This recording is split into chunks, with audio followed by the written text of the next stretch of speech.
for a segment talking about Cam Ward because we all thought that Cam Ward was going to declare for the NFL draft. So much so you thought that he could potentially push himself into a late first-round pick.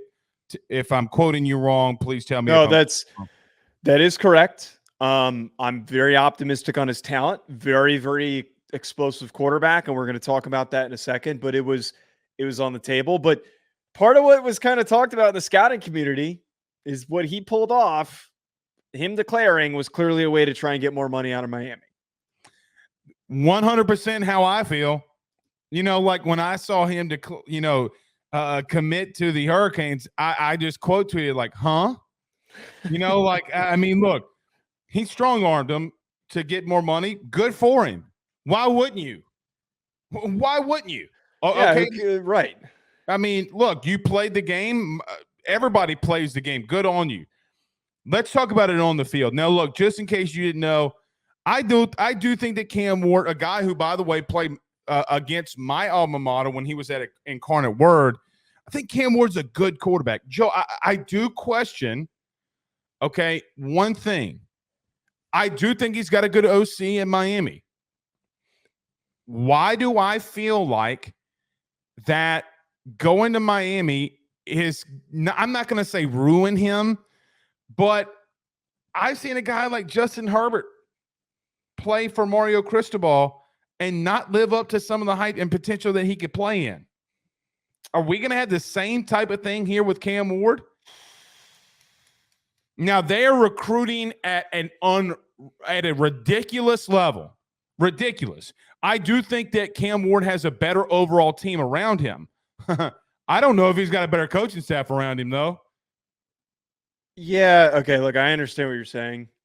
Yes, Mario Cristobal did completely misuse Justin Herbert. How is he not going to completely misuse a Cam Ward? It's potentially possible, and I would hope that there is less meddling by Mario Cristobal, which it seems like he's been doing a little bit less.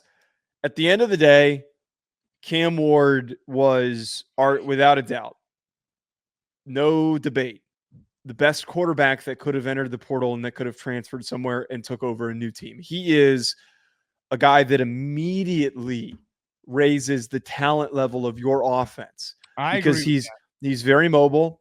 He can expand the pocket, which in modern college football, sometimes offensive line play is not great. So you need a guy that can move around. Their offensive line has been fantastic because Mario Cristobal is an offensive minded guy, being a former offensive lineman. So we're not too worried there. He can stretch the field. His arm talent's in the top 5 in college football. It might even be higher than that. The way that the ball flies off his hand is going to be such a challenge for opposing teams to have to deal with. I spent all of this season crapping on Tyler Van Dyke and giving him shit. This is light years of a difference in talent that you're going to be able to use with Cam Ward. And I think the biggest evidence is the fact that he took Incarnate Word, which was a no-name college football program, and brought them to the playoff and put up ridiculously gaudy numbers. And then he shows up at Washington State and he takes a team that probably would have been in the bottom of the Pac-12 and competes and plays close down to the wire with most of the best teams in the Pac-12 and completely improves their outlook on the season. Cam Ward is going to potentially make Miami a ranked team for the entirety of 2023. I'm not going to go as far as say that they are, or 2024. I'm not going to go as far as say that this is a playoff team now that you've added Cam Ward, because there's a lot of other holes that need to get figured out. But his impact, his talent level will make this offense so much better. Can he take a knee? I would hope so. That's not up to him. Very true. Here's the only knock that I've had on Cam Ward ever, even when he was at Incarnate Word.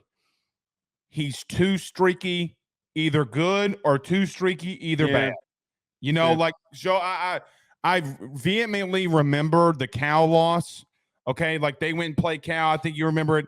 Joe, he threw the ball 59 times that day. He only completed 57% of his passes. He was missing wide open dudes. very badly. There have been games in Cam Ward's career that he's underperformed. Now, I look at Washington, 32 of 48. I know that he had 3 touchdowns. He had 2 very, very, very bad interceptions against a secondary that, let's call it what it is, Joe, was cheeks. Yeah. All right. I think Cam Ward has so many intangibles. I think he's a really, really good quarterback. I don't think that he takes them to that next level. I do think they're a 9 and 10 win. He can get them to a 9-10 win team. That's it. Like, that's where I am with Cam Ward. He's just had so many times in his career where he's been streaky that is so bad, and he turns the ball over that, Joe, with the mixture of me seeing a guy like Mario Cristobal mismanage things, mismanage players, and the clock and in-game adjustments, I don't know how I feel about this. I do think Cam Ward was one of the best quarterbacks in the portal. He might be the best quarterback in the portal. But I have to see Mario Cristobal, Cam Ward in Miami start succeeding before I say I don't have questions. I will say that the offensive coordinator situation, quarterback coach situation is a little bit better than what was at Oregon. I like Shannon Dawson. I think Shannon Dawson's underrated. Dawson was the running backs coach when I was being recruited to go to Southeastern. Love him to death. I don't think that has anything. Shannon's offense has nothing to do with, okay? Has nothing to, I think that's Cristobal meddling. That's a good point. That's a good point. Because look, I've been around him. Yeah. Like, if there's anybody that you can listen to on a podcast or show, Joe, I think it was 2005, 2004, 2005. 2004 was when he was at Southeastern. Okay. That's what it says. I just spitting it off. No, I'm telling you. Right. I'm telling you. This is Cristobal meddling with him. I know the system and the tree that Shannon comes off of. This ain't what he's supposed to be running. So that's a good point. All I'm saying, I've seen it happen in the past with Justin Herbert. I'm very intrigued to see if Cristobal takes a step back and just go recruit. Be Orgeron. Be Ed. Go recruit your ass off. Let all your assistants coach and stay out of the meddling. Stay out of it, because you can get the dudes there. If you let Cam Ward and Shannon start cooking, Joe, Miami is going to be, wait for it, we're back. Could be a playoff team. I'm a little bit more optimistic than you that this offense can click a little bit, because I saw what Miami's offense did before Tyler Van Dyke decided to start being Tyler Van Dyke again and started playing like dog shit. That Texas A&M game, I think, is a clear reflection of what the offense was supposed to be. It was supposed to be get the ball out quick, deliver to your guys in space, let those athletes cook, let them make plays after the catch. And then there was just such a line of regression because they couldn't get Tyler Van Dyke to play as good as he was supposed to, and they couldn't find that next guy. That was something that they couldn't control. It wasn't their fault that Tyler Van Dyke cannot make the right decisions for the offense to work. I think that Cam Ward is a much more cerebral player that will be able to make those decisions. Now, here's the other piece here. Their schedules better than TVD, though. Oh, it's not even close. It's so ridiculous. Their schedule 2024 is easy as shit. Their hardest game. Okay, here's the whole schedule: Florida State, Florida A&M, Ball State, USF, Cal, Georgia Tech, Louisville, Duke, Florida State, Virginia Tech, Wake Forest, Syracuse. So there's no SEC opponents except for Florida, which should be a win for them because is that game in the swamp? Yes. Loss.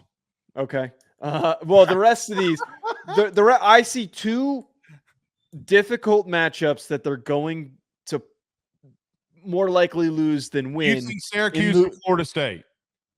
No, I think Louisville and Florida State are the two more losable games. So there's a 9-win season right there. You can't lose. That's got to be your floor. You're going into year 3 of Mario Cristobal. You gotta get to working. You gotta get to cooking. Because Joe, if he has another mid-level year, he's in trouble. He's in serious trouble, and he should be.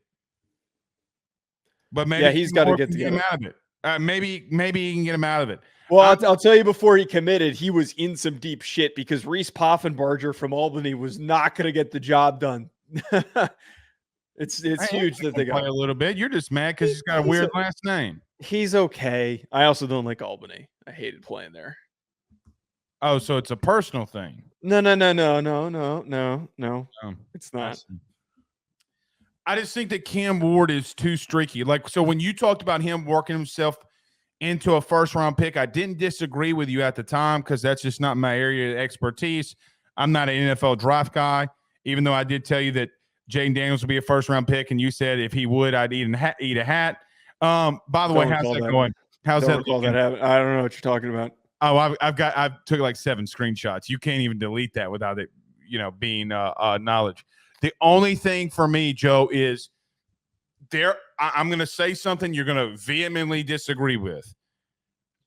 He has had moments at times where I'm not saying he looks like Van Dyke, okay, from a execution standpoint, but he makes the same types of mistakes. He makes the same type of mistakes sometimes, which would really worry me.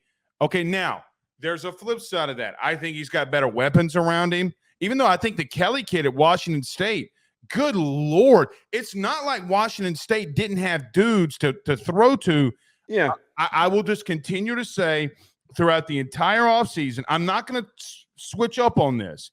I got to see it work before I start giving them a gold medal because it just Cristobal has not sold me on him being a good in-game coach, and Cam Ward is too streaky. That's it.